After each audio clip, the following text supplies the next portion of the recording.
What? Wrong answer. Be nice. I'd hate to have to come back here.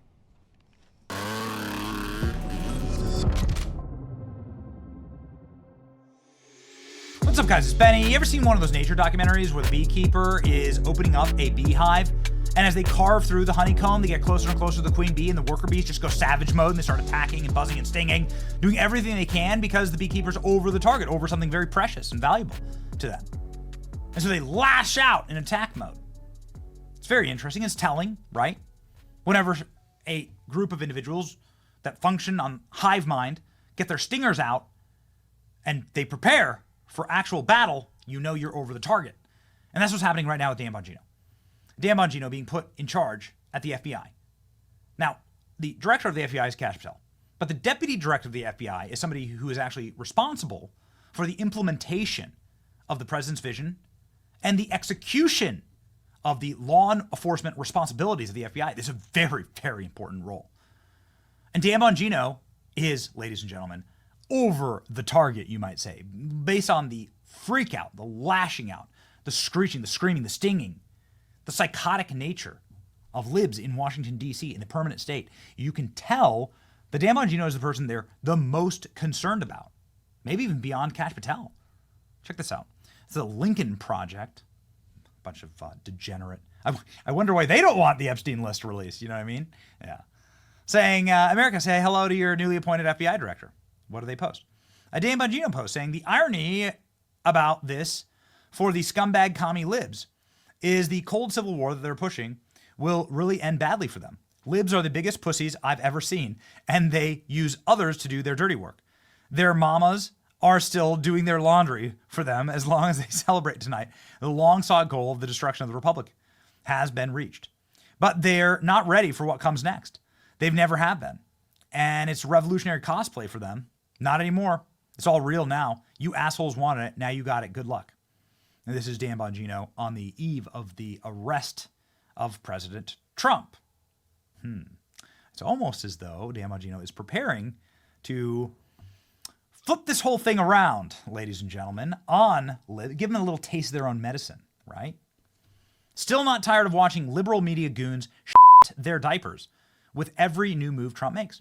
Watching their now hourly meltdowns is food for my soul. Keep it up, media dip. Dan Bongino posting this literally days before he is appointed deputy director of the FBI. Ladies and gentlemen, Dan Bongino got that role. He said President Trump, Pam Bondi, and Kash Patel offered him the role personally. He's accepting the role proudly, and he loves everyone. He said this on his program yesterday.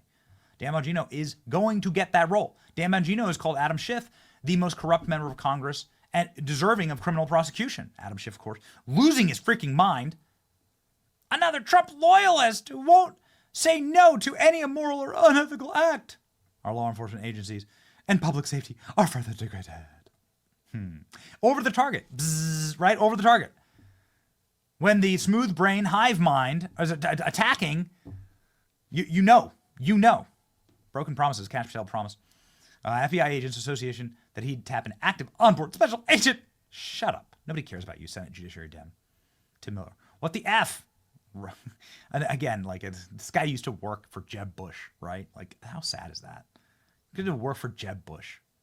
Yeah. It shows you what problem there is, the rot inside of our own party.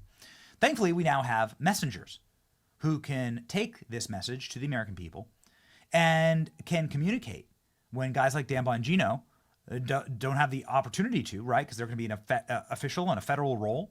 Dan's going to be limited on what he can say and when he can say it, right? That's just how these things work. Carolyn Leavitt, on the other hand, going full flamethrower mode for Dan Bongino. Man, you know they're over the target because the entire White House press corps was screeching and screaming about Dan today, and this shut them up fast. FBI, the president also announced a new deputy director of the FBI, Dan Bongino. From what has been reported, and maybe this is not accurate reporting, you can tell me, the FBI director, Kash Patel, informed Republican senators that it would be an individual named as the deputy who was a special agent currently at the FBI, and of course Mr. Bongino is not. Well, what was the reason for naming Mr. Bongino to this position, and was Mr.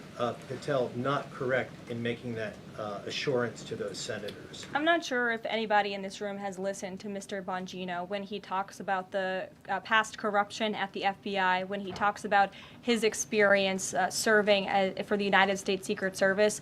This is a man who loves his country and who has honorably served our country in ways that many people have not. He understands the depth of the corruption at these institutions, which the American people reelected President Trump to shake up. And I think it's quite despicable to see many networks in this room who have had chyrons on their television screens labeling Mr. Bongino as a far-right podcaster.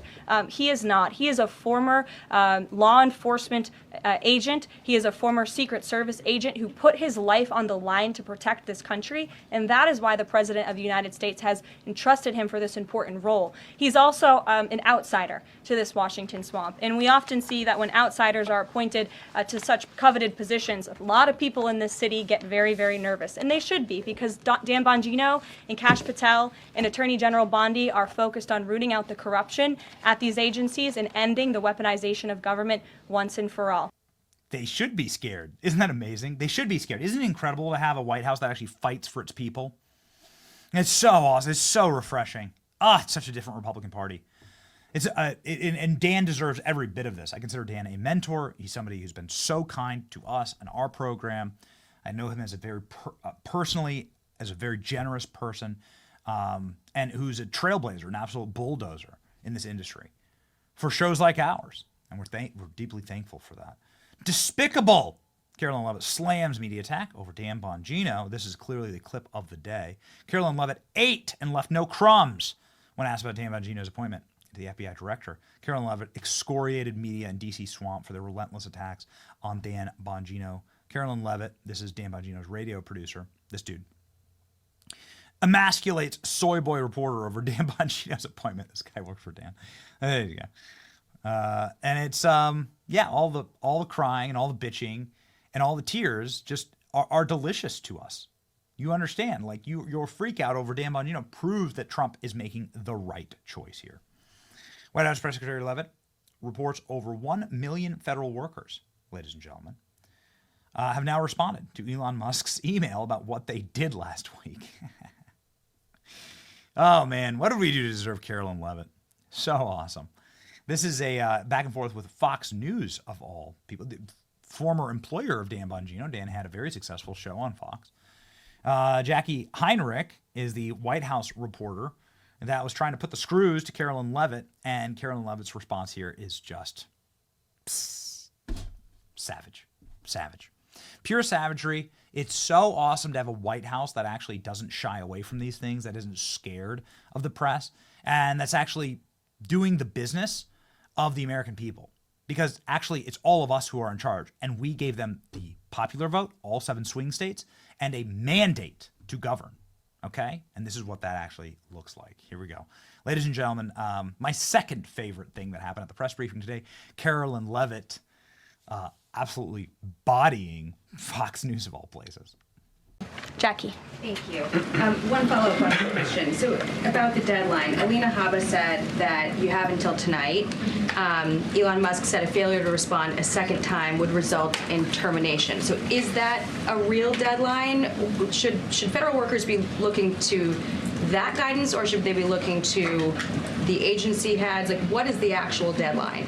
So again, the agency heads will determine the best practices for their employees at their specific agencies. Again, this was an idea that Elon come up with. Doge worked with OPM to actually implement the idea, and the secretaries are responsible for their specific workforce. And this is true of the hirings and the firings that have taken place. And we advise federal workers, unless your agency has dictated you not to respond to this email. In fact, I can announce that we've had more than 1 million workers workers who have chosen to participate in this very simple task of, again, sending 5 bullet points to your direct supervisor or manager, CCing OPM. I actually participated in myself. It took me about a minute and a half to think of 5 things I did last week. I do 5 things in about 10 minutes, and all federal workers should be working at the same pace that President Trump is working and moving. We have a country to save, and we want this federal government to be responsive to the needs of the American people who re-elected this president to have historic, massive reform, and that's what the intention of this idea is. Can you clarify one thing, though? Because Elon Musk also said that a reason that they wanted this 5 things email was just to see if people are actually alive,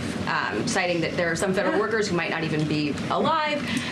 So meantime, NBC is reporting that these responses are going to go into an AI generator to evaluate whether these jobs are necessary. So is it just to see if people are actually working, or is it an effort to maybe cut some of those jobs? I have not seen that NBC News report, and I haven't heard that from Doge or from Elon himself. Again, this is to ensure that federal workers are not ripping off American taxpayers, that they are showing up to the office, and that they are doing their jobs. That's what the American people expect, and it's a very simple task to complete. I did it myself, and I was more than happy to do it because I'm very grateful that I am serving the American people on the American taxpayers' dime. Do you think Doge should hire a spokesperson just so that Elon Musk doesn't put out tweets that then confuse federal workers? Are my press briefings not good enough for you, Jackie? John.